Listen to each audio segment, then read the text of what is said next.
السلام علیکم۔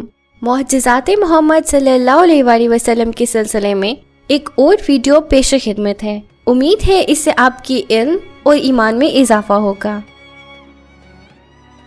شیاطین قریش ایک صبح خانہ کعبہ میں جمع تھے۔ ایک روز پہلے ان کے اور ابو جہل کے درمیان ایک بات طے ہو چکی تھی۔ اس کے مطابق ابو جہل ایک بھاری پتھر لے کے رسول اللہ صلی اللہ علیہ وسلم کے انتظار میں بیٹھ گیا۔ اس کا ارادہ یہ تھا کہ جب آپ صلی اللہ علیہ وسلم سجدے میں جائیں تو وہ بھاری پتھر ان کے سر پر دے مارے۔ رسول اللہ صلی اللہ علیہ وسلم نماز کے لیے خانہ کعبہ میں تشریف لائے تو شیاطین قریش اپنی مجلس میں بیٹھے ابو جہل کی کارکردگی دیکھنے کے منتظر تھے۔ جب آپ صلی اللہ علیہ وسلم سجدے میں گئے تو ابو جہل پتھر اٹھا کر آپ کی جانب بڑھا۔ جب وہ نزدیک پہنچا تو اس کے اوپر ایک عجیب کیفیت طاری ہو گئی۔ وہ خوف زدہ ہو گیا اور اس کے چہرے کا رنگ اڑ گیا۔ گھبراہٹ اس کے چہرے پر نمایاں تھی۔ وہ کوشش کے باوجود پتھر آپ صلی اللہ علیہ وسلم پر نہ پھینک سکا۔ پتھر اس کے ہاتھوں سے گر پڑا اور وہ کانپتے ہوئے پیچھے ہٹ گیا۔ قریش کے لوگ اس کی طرف گئے اور اسے پوچھا، اے ابو الحکم، تجھے کیا ہوا؟ ابو جہل نے جواب دیا،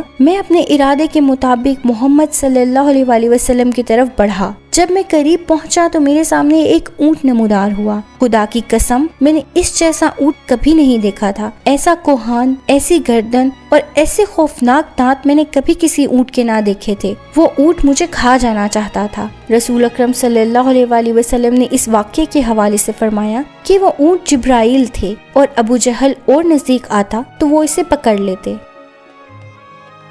عبداللہ ابن عباس رضی اللہ تعالیٰ عنہ بیان کرتے ہیں کہ ایک دن ایک دیہاتی نبی کریم صلی اللہ علیہ وسلم کی خدمت میں حاضر ہوا اور اس نے آ کر کہا، میں کیسے مان لوں کہ آپ اللہ کے رسول ہیں؟ آپ صلی اللہ علیہ وسلم نے فرمایا، اگر میں اس خوشے کو جو درخت خرما میں لگا ہوا ہے اسے بلاؤں اور یہ آ کر میری رسالت کی گواہی دے تو کیا مان جاؤ گے کہ میں اللہ کا رسول ہوں؟ چنانچہ آپ صلی اللہ علیہ وسلم نے اس خوشے کو بلایا۔ وہ درخت سے جھکا، پھر آپ صلی اللہ علیہ وسلم کے پاس گر کر اس نے آپ صلی اللہ علیہ وسلم کی رسالت کی گواہی دی۔ پھر آپ صلی اللہ علیہ وسلم نے اسے واپس درخت پر چلے جانے کا حکم دیا تو وہ واپس اپنی جگہ پر چلا گیا۔ یہ دیکھ کر دیہاتی فوراً مسلمان ہو گیا۔